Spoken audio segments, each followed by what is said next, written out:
Po natin kung bakit fake ang history ng Inchik na gustong, ah, i-introduce sa atin sa Pilipinas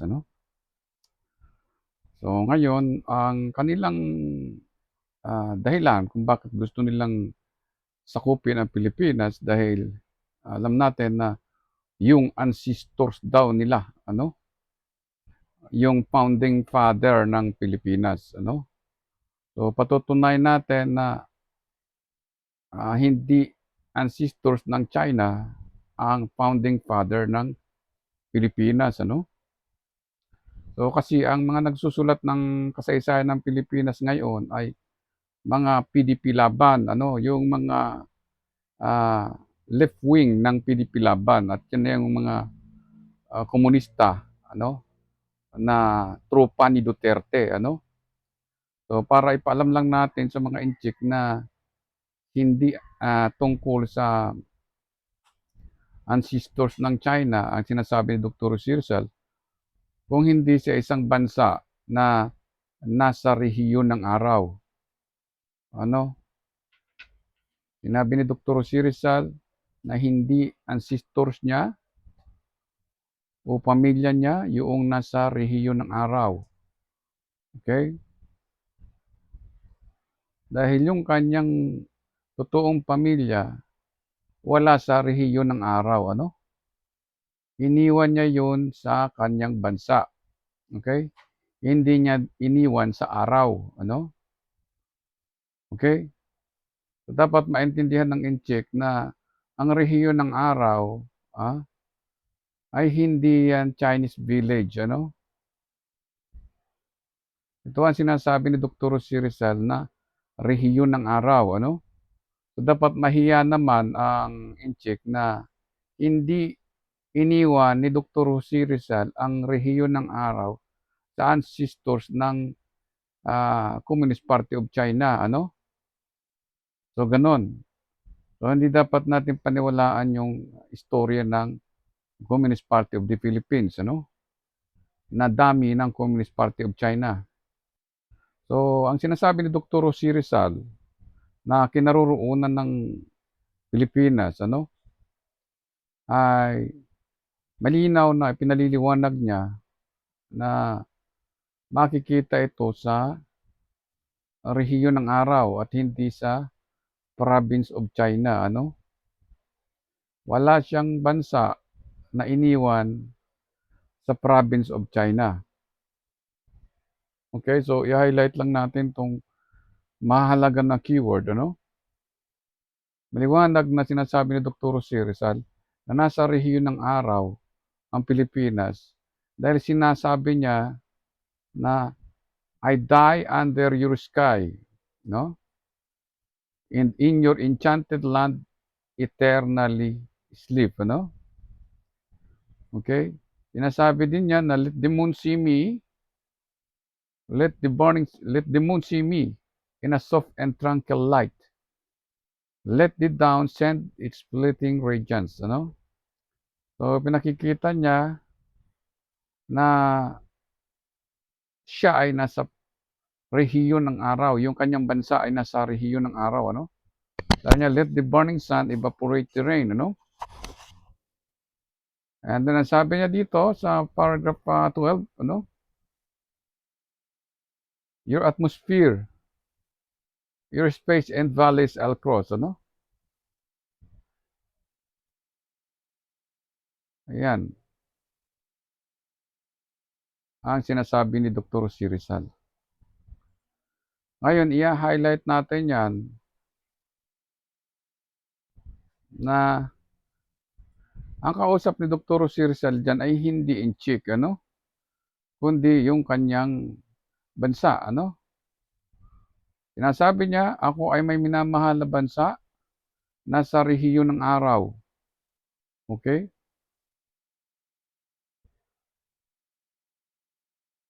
At yung rehiyon ng araw ay nasa kalangitan. Okay? So anong sinasabi ba ni Dr. Rizal?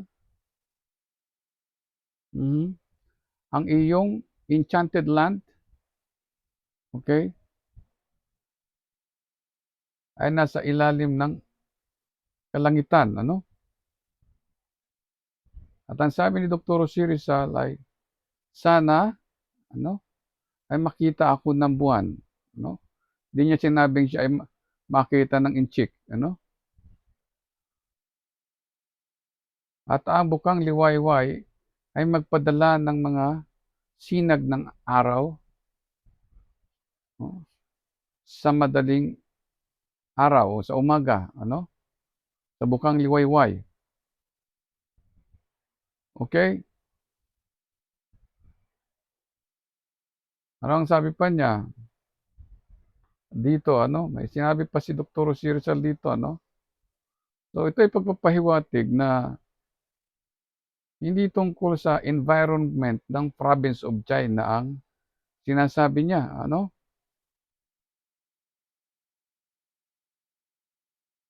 Yan ang sabi niya, di ba? And at last, after a cloak of darkness announces the day. So napakahalaga na maintindihan natin yan, ano? Okay? So sinasabi ni Dr. Jose Rizal na ibinibigay niya ang kanyang buhay sa kanyang bansa at isinusuko niya ang kanyang buhay sa kanyang bansa. Okay? At ang bansang ito, dito siya namatay sa ilalim ng kalangitan ng bansang Pilipinas, ano? So hindi siya namatay sa ilalim ng dugo ng isang ancestors ng China. Okay? Namatay siya sa ilalim ng atmosphere ng bansang Pilipinas, ano? Na nasa rehiyon ng araw. Okay, so yun ang pinakikita ni Dr. Jose Rizal na may bansa siya nasa rehiyon ng araw, ano? So kung ating ipapaliwanag yan, ay ito ang sinasabi ni Dr. Jose Rizal, ano? Nung siya ay namamatay, wala siya sa ilalim ng ancestors ng China. Okay? Nasa ilalim siya ng kalangitan sa isang lupain. Okay? At yung lupain na yun, sinasabi niya, ayun yung minamahal na bansa niya na tinawag niya na nawawalang Eden. Ano? Ang salitang Eden ay hindi mo pwedeng i-convert na nawawalang inchik. Dahil yan ay tungkol sa isang lupain na nawawala at lupain ng Pilipinas na minamahal niya. Okay? So, ang salitang Eden ay hindi pwedeng kasaysayan ng Sultanate of Shandong, China na si Paduka Pahala na pinipiki naman yung kasaysayan ng Mindanao. Ano? Ang kasaysayan ng mga Sultanate of Sulu at iko-connect niya yan diyan sa Malaysia. Okay? At diyan sa Borneo. Ano? So, yung mga Peking history ay number 1 ang China sa pag-manufacture. Ano? So, ipapakita pa natin sa mga inchik na hindi tungkol sa ancestry of Chinese ang sinasabi ni Dr. Jose Rizal. No? So, makikita natin na itong mga inchik, ano, na sa halip ay makita yung bansa natin dito sa rehiyon ng araw, ano, diyan sa planeta ng daigdig, ano, sa karagatan ng Silanganan, ang pinakikita nila yung province tayo ng China, ano. So, hindi tungkol sa travel history ng Chinese ancestry ang sinasabi ni Dr. Jose Rizal, ano. Okay? Ang sinasabi niya ay meron siyang bansa dito sa rehiyon ng araw. Ang rehiyon ng araw ay kung pag-uusapan natin ay sa planeta natin, ano, ay yung sa pagitan ng Silanganan at ng Kanluran, may bansa ako. So, hindi mo pwedeng ilagay na i-translate na yung ancestors mo ang nasa pagitan ng Silanganan at ng Kanluran o nasa pagitan ng sinasabing uh, line of Tropic of Cancer and line of equator, ano? So, yung mga historia na peke, mahalata mo na ang kinukwento nila ay kung ano-ano tungkol sa dato, tungkol sa mga kung anong mga hindi naman existing na kasaysayan sa Pilipinas, ano? So gano'n, ano? So sila nagra-rally sila, ang pinaglalaban nila ay yung ancestors ni Mao Zedong, na ang Pilipinas pinaglalaban nila na bayan. Dito, wala namang bayang pinaglaban si Dr. Jose Rizal, ano? Yung bansang Pilipinas, ano? So, 'pag nabanggit napag-aralan natin, ano, ang sinasabi ni Dr. Jose Rizal dito sa paragraph 3 ng Mi Ultimo Diyos, ano, "I die when I see the sky." So ito ang sinasabi nating sky, ano, okay. Yung sky ay nasa itaas ng ating atmosphere. So ang sinasabi dito sa paragraph 12 ay merong atmosphere, may valleys, at saka mayroong sinasabing space, ano, yoong ating bansang Pilipinas, ano. Okay. So ang sinasabi niya, ay yung Pilipinas, ano, hindi yung ancestry of China ang nasa, ano, nasa ilalim ng atmosphere, okay. Dito ang nakita natin sa paragraph 12 ay nasa ilalim ng atmosphere ang Pilipinas, okay. Magkasunod yang paragraph 12 and 13. At itong kanyang mga iniwan na mga tao ay nasa lupain ng Pilipinas.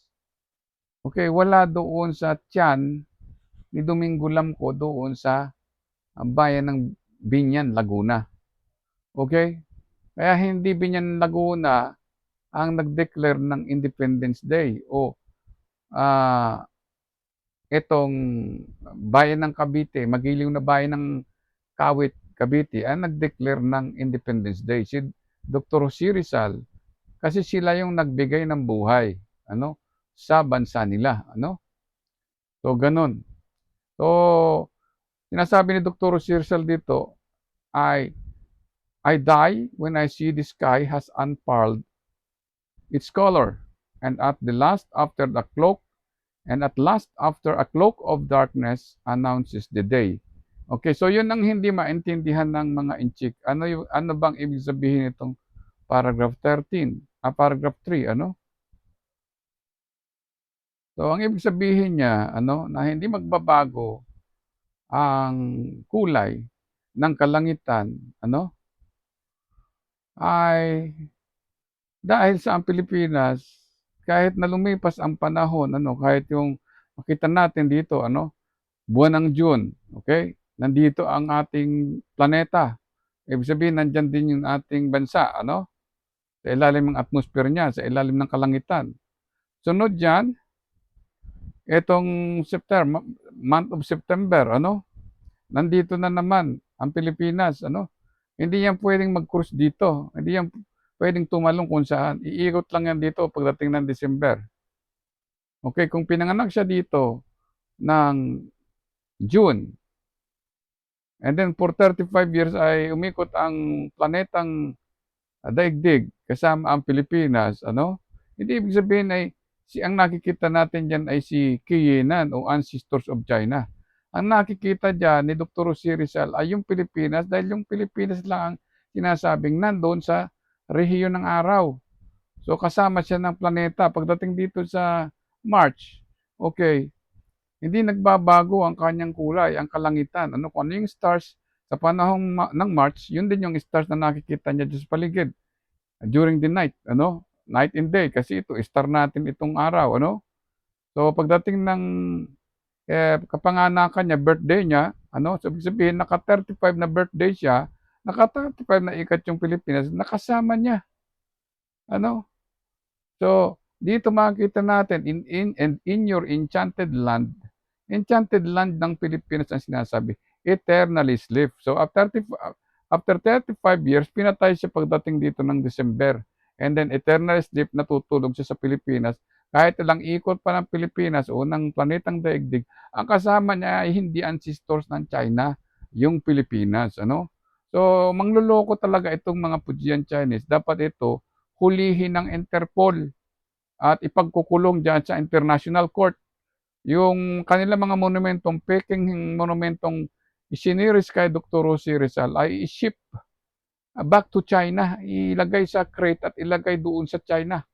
Ano? Dahil nakakahiya kayo dun sa mga kabataan na inchik na magmamana ng China pagdating ng panahon na kayo ang walang dignidad ang bansang China o ang Chinese nationality sa pangluloko nitong mga ancestors of Chinese, ano? So, dapat baguhin ninyo ang history niyo dahil nakakahiya kayo sa ginagawa ninyo. Akala ko magagaling kayong scientist, ano? So, hindi kayo ang umiikot sa rehiyon ng araw. O masdan nyo, every quarter, June, dito dumadaan yung ating bansa, ano? Month of June. Okay, month of March, dito mo makikita sa direksyong ito. Dito sa direksyong ito ay month of September. Ano? Dito naman ay month of December. So anong month na ito ngayon? September. So dito mo nakitang dumaan yung Pilipinas. Hindi mo pwedeng sabihin na yung sa pagitan ng ito, sa pagitan ng ano, pagtatandaan nyo lang itong equator. Above the equator, makikita nyo ang Pilipinas. Ano? So kahit na anong movement ng daigdig dito, hindi nagbabago ang kulay, ano, ng nakikita niya sa paligid, ano? Nandun, nakikita niya lagi ang Pilipinas, ano? So month of March 'yan. So nasaan ang March? Nandito siya, ano, spring, ano? Papunta na 'yan doon sa summer. Dahil from December to March 20, 'yan ay ah, winter, patungo sa spring, ano? So yan ang pinakikita ni Dr. C. Rizal na sa pagitan ng mga seasons, ano, hindi nagbabago ang nakikita niya sa kalangitan, ano? Kung ano yung star na nakita niya every month, every quarter, ano, every year, paulit-ulit na yun ang makita niya, hindi inchik ang umiikot sa rehiyon ng araw. Okay, hindi kayong mga inchik, yung bansang Pilipinas, ano? So, walang historic rights sa legal title ang Chinese, ano, sa kasaysayan ng Pilipinas para sila ay tawagin nilang bayan ang Pilipinas ng province of ancestry nila. Dahil ang rehiyon ng araw, sinasabi ni Dr. C. Rizal ay na kinaroroonan ng Pilipinas ay nasa Milky Way Galaxy. Hindi pwedeng isama dyan yung ancestors of China na kasama ng 400 billions of stars dyan. Ano? Okay, so ang sinasabi ni Dr. C. Rizal, ano, sa pagitan ng sunrise to sunset, may bansa siya. Above the equator, below the Tropic of Cancer. Hindi mo pwede sabihin ang nasa atmosphere ay si Domingo Lamco. Okay, at hindi mo naman kasang ipasok yung region of the sun sa Chinese village o kahit diyan sa Malaysia pag ipon-ipunin nyo pa yung kasaysayan ng lahat ng mga dato ninyo at saka mga kasaysayan ng mga kasaysayan ng inyong Sultanate of Sulu, ano. So itong mga inchik gumawa ng kung ano-anong kasaysayan ng monumento nila. Eh hindi naman tungkol sa monumento ang sinasabi ni Dr. C. Rizal. Meron siyang bansa nasa rehiyon ng araw, ano. So ito yung zodiac, ano, constellation, ano. Every quarter pagdating dito yung March. Pagdating ng June, itong stars na 'to ang makikita na ni Dr. C. Rizal kung siya ay nakatungtong ay sa Pilipinas, ano.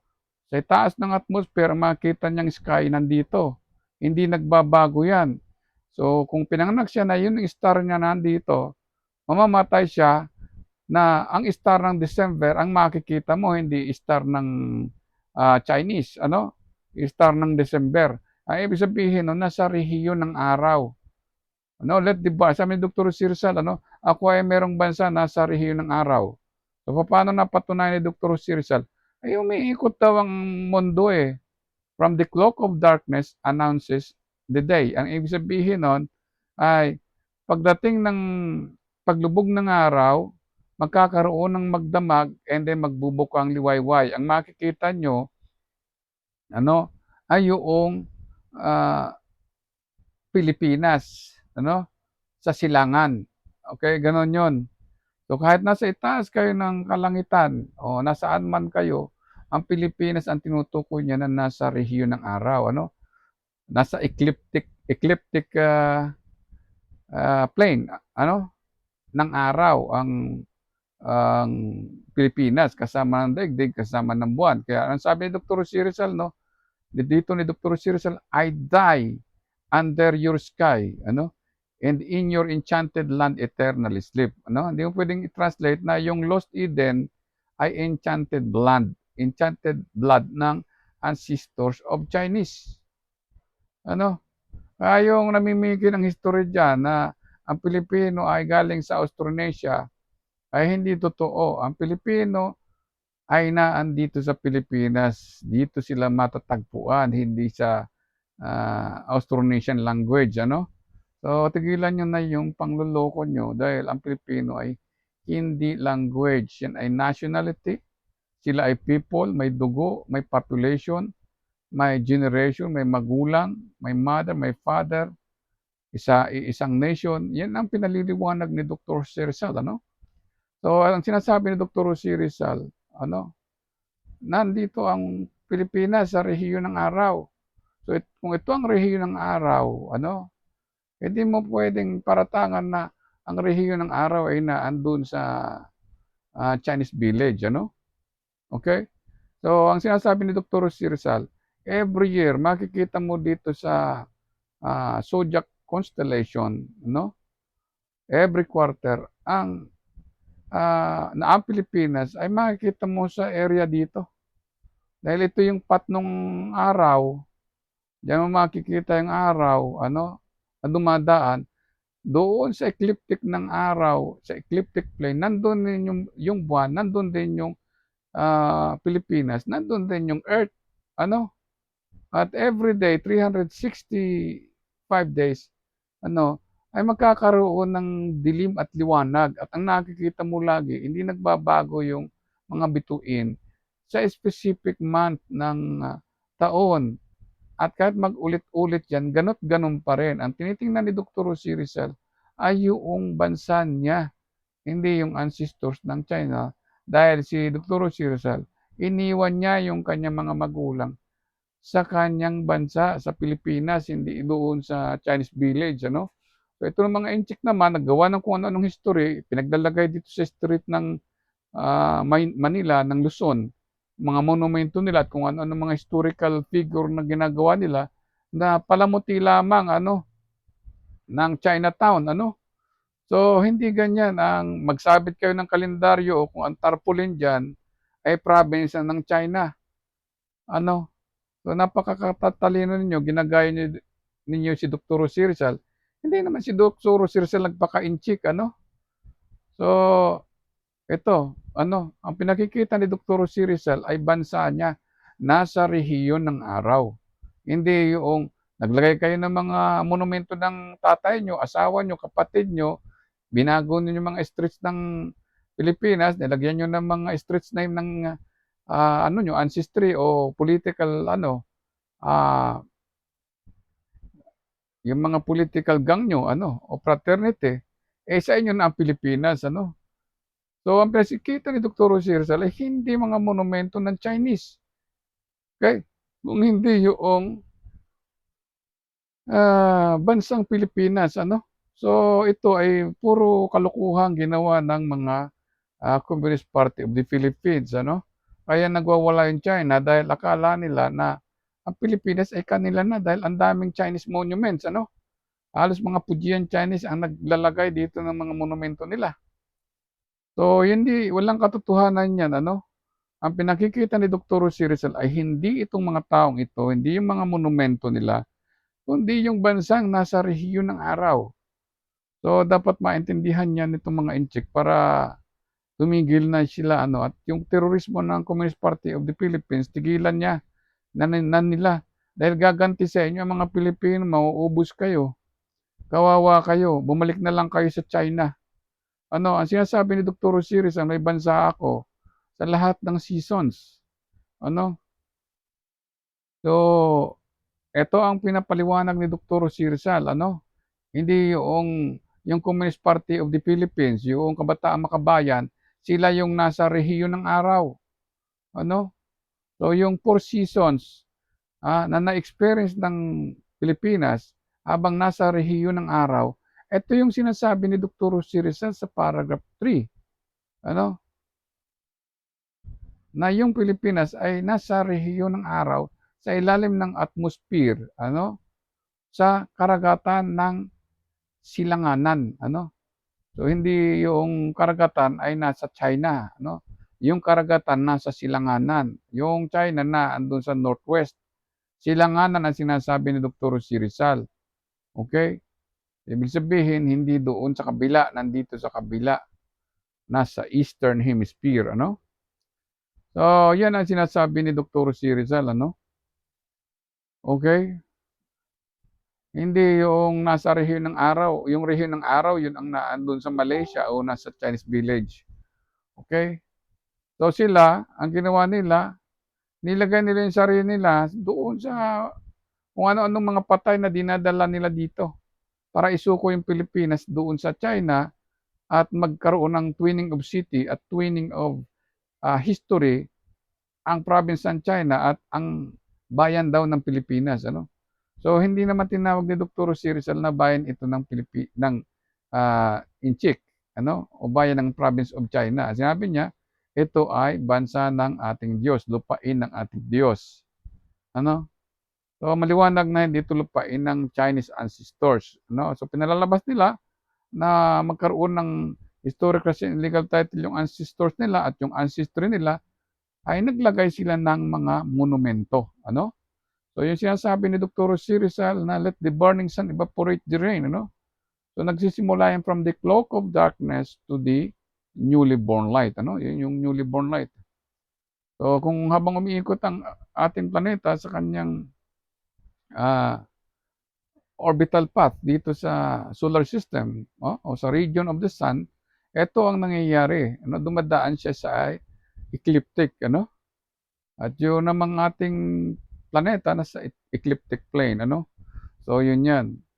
Okay, so ito ang sinasabi natin na ipinakikita ni Dr. Jose Rizal, ano? So yung flag natin, dapat yung araw, yung burning sun, nandito sa paragraph 8, line 1 ito ng paragraph 8, yung sinasabing region of the sun, kikita mo sa line 1 of paragraph 1, ano?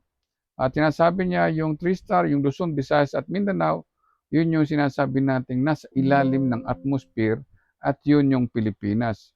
So yun yung atmosphere, yung white, ito yung Pilipinas, ano? Yan ang Luzon, Visayas at Mindanao. So ibig sabihin, yung araw ay natutunguhan yung atmosphere, yung Luzon, Visayas, Mindanao, na siya ay nasa karagatan, ano? Ito yung karagatan. At ito naman yung kalupaan. Sisimbolize ng lupa ng Pilipinas at dugo ng mga Pilipino. Ano? So, ganun. Okay? So, yan ang sinasabi ni Dr. Jose Rizal. Okay? So, ito yung partition ng lupa at ng tubig. So, ito naman ay horizontal na ito. Yan yung horizon. Ano? Okay? Sa horizon, makikita mo at noon time, ano, yung heavenly newborn light, ano, na sinasabi ni Dr. Jose Rizal dito sa ah, paragraph 3, ano, at sa paragraph 11, ano,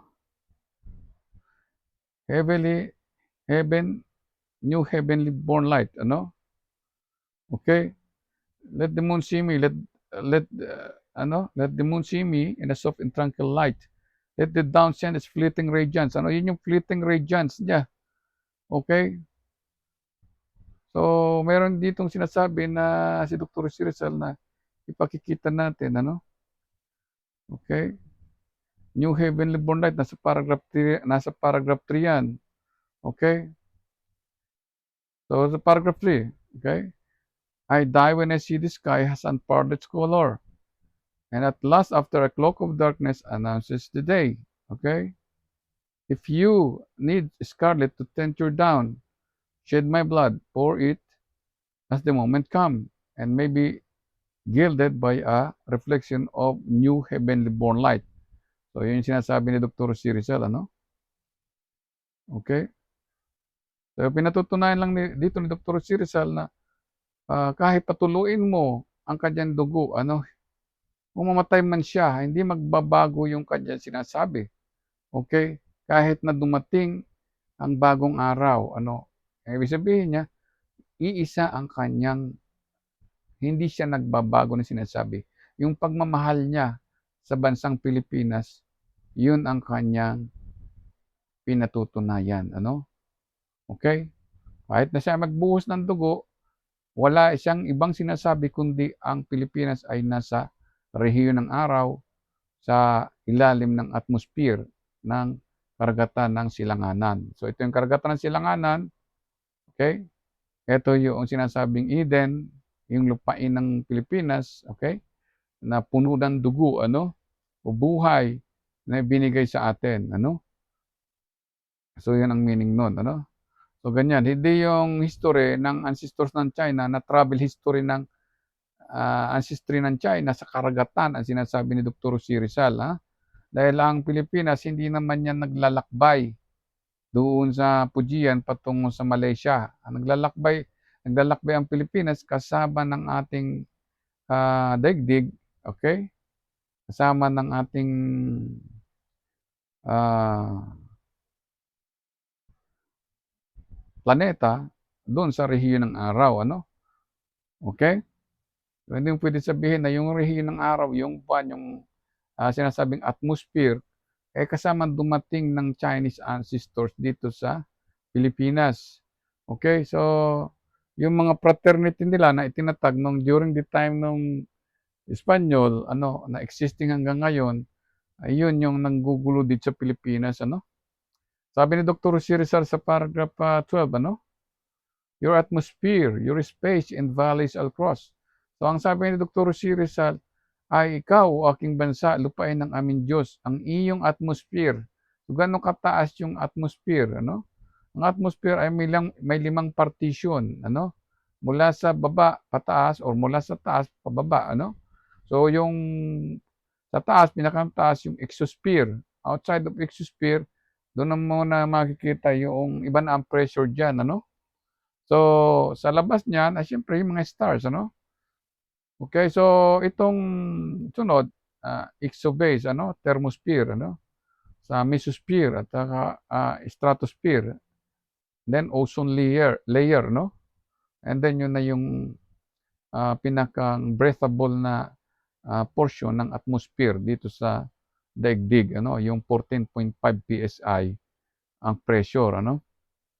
'Pag tumaas ka na diyan, ay iba na yung pressure diyan ano, baka di ka na makahinga, gano'n 'yan. Kailangan mo na ng spacesuit, okey? So gano'n po ang sinasabi ni Dr. C. Rizal na ang Pilipinas, siya yung bansa niya. Hindi mo puwedeng sabihin na si Quirino ano, si Domingo Lamco, sino pa, si Aquino, si Limahong, si Jose Maricison, yung nasa ilalim ng atmosphere ano. Dito ang sinasabi ni Dr. Jose Rizal, ang mga mamamatay dito na Pilipino, nasa ilalim ng atmosphere ng isang sovereignty ng bansa. Okey, kaya hindi kayo puwedeng sumalakay sa Pilipinas dahil hindi naman historical at saka legal title ng ancestry ng Inchik yung sinasabi ni Dr. Jose Rizal kundi history ng isang bansa, ano, yung geography ng isang bansa, ano. Saan mo yun makikita, ano. So ang ginagawa ng mga Inchik, nagdadrama sila kung ano-anong binubuo nila sa universities na plano para makita ng mundo na sila yung oppressed. Ano, sila yung inaapi sa Pilipinas. Samantalang dito, yung Pilipinas ang inaapi ng Spain at yung mga tao sa Pilipinas, hindi yung mga Inchik ano. So, pinapalitan nila ano, hindi iba nila ang history ng Pilipinas ano, tungkol lang doon sa kanilang mga wild imagination na puwede nilang ipagtakip sa kasaysayan ng 1896 Philippine Revolution ano. So ito na ang pinakikita nila ngayon, hindi na yoong Pilipinas. So bini-visualize lang po natin kung ano ang nangyayari sa kasaysayan natin na pilit na pinapalitan ng mga Inchik para sila yung makita, hindi yung bansa natin ano at, 'yan yung pangloloko nila ano. So yung history natin hindi puwedeng palitan ano, dahil intact ang ating kasaysayan. Hindi ito puwedeng palitan ng ethnic Chinese Philippine Revolution, ano? Dahil ang Philippine Revolution dito ay hindi naman revolution for ancestry of China. Dahil sinasabi ni Dr. Jose Rizal, hindi niya iniwan sa Inchik ang bansa niya. Yung mga magulang niya ang iniwan niya sa minamahal niyang bansa at iniidolo niyang Pilipinas. Ano? Iniidolo niya ang Pilipinas na minamahal na kanyang bansa. Hindi niya inidolo na ito ay minamahal na kanyang ancestry. Ano? Dahil dito maliwanag na sa paragraph 1 na itong bansa, ano, itong Pilipinas ay ah, isang lupain, ano? Hindi ito tungkol sa ancestry, ano? Hindi si Dr. Jose Rizal nagpaalam sa ancestry of Chinese, ano? Maliwanag na sinasabi ni Dr. Jose Rizal ay ang pinakipaglaban nila ay hindi ancestors of China, kundi ang pinaglaban nila ay ang home and country. Okay? At ang home and country iyon ay ang gustong makita ni Dr. Jose Rizal na nasa rehiyon ng araw. Ano? At ang home and country makita niya ay enchanted land. Doon siya namatay. At doon siya binawian ng buhay. Ano? Sa enchanted land. Ano? Ng Pilipinas. Okay? Babalik na tayo doon. Okay? Enchanted land ng bansang Pilipinas, ano? So ito ay hindi tungkol sa Chinese Revolution, ano? So pinalitan nila na ethnic Chinese etong beloved Pilipinas. Inidolize ito ni Dr. Jose Rizal na hindi ethnic Chinese, beloved country. Okay? So ganon. So hindi tayo pwedeng madaya ng mga inchik sa kanilang mga kalukuhan, ano? So certified na mangloloko ang mga inchik. Yung ginawang nationality nitong si Mao Zedong ay puro kalukuhan, mangloloko, ano? So nakakahiya kayong mga komunista kayo, lalabas na kayo ay mambubudol, ano? So hindi tungkol sa history ng ancestor of Chinese ang sinasabi ni Dr. C. Rizal, ano? Okay? So banggitin nyo na lang, ano? Palakihin natin to para maintindihan ng mga inchik. Okay? Ayan, no? The praise our lost Eden in line 1 and 2. Line 1, line 2, ano? Tells about the feminine gender of enchanted land of our country. Hindi yan masculine and feminine gender ng relationship between Chinese prostitute and Malaysian prostitute, ano? Ang sinasabing ang minamahal niyang bansa ay our lost Eden has nothing to do about human being, ano? Eden means this is our beloved country was our motherland, no? A land created by God, and our soul was created by God, not by means of blood infusion, not by means of evolution, not by means of Chinese paradise, Chinese garden, but by means of God's creation. Yun ang ibig sabihin niya na ang bansa ko is a short code na pinaliliwanag ni Dr. Si Rizal, ako ay may minamahal ng bansa at yan ay lupain ng aking Diyos. At pinatunayan ni Dr. Si Rizal na lupain ng Diyos dahil ang buhay niya, hindi niya sinurrender sa Inchik. Isinurrender niya ay sa bansa ng ating Diyos. So, pinakita ni Dr. Si Rizal na hindi yan lupain ng Inchik, ano? O ng dayuhan, ano? Dahil ang Diyos ay hindi dayuhan sa sinasabing Eden, ano? Pag sinabing Eden, ay sovereignty ng Diyos. At yan ay pinatunayan ni Dr. Si Rizal na ang Diyos ang naghahari sa kanyang magulang at sa kanyang mga sinasabing iniibig. Ano? Iniibig niya yung bansa niya, Diyos ang naghari. Iniidolo niya yung bansa, Diyos ang naghari. Ano? Yung kanyang mga magulang, kanyang iniibig, Diyos ang naghari. Ano? So, nasa isang bansa siya. No? Wala siya sa isang ancestry ng Chinese. So, 'yan po ang kasaysayan natin ano, hindi puwedeng, ma-duplicate, ma-replicate o, ah, i imbentuhin ano. Hindi si Dr. Jose Rizal nag-imbento ng kasaysayan ng Pilipinas.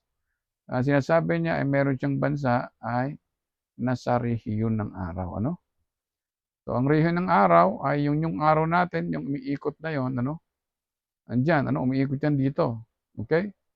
So, ang nakita niyang umiikot na yan ay yung solar system natin ano. At ito naman yung, um, zoom view 'no, naka-zoom in na region of the sun. Ito yung maputi na ito nakita niyo ano. Actually umiikot yan patungo dito ano, yan umiikot yan sa galaxy yung region of the sun natin. At ito naman yung region of the sun natin na umiikot dito sa galaxy, ito naman yung ating Pilipinas nakasakay sa, isang planeta, umiikot din naman yan sa rehiyon ng araw ano. So yun ang pinaliliwanag ni Dr. Jose Rizal 'no.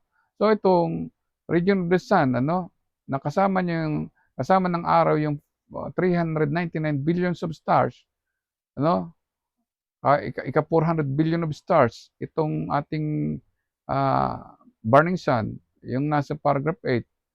Eh, hindi puwedeng pagkasiyahin yan dun sa loob ng Chinese village ano.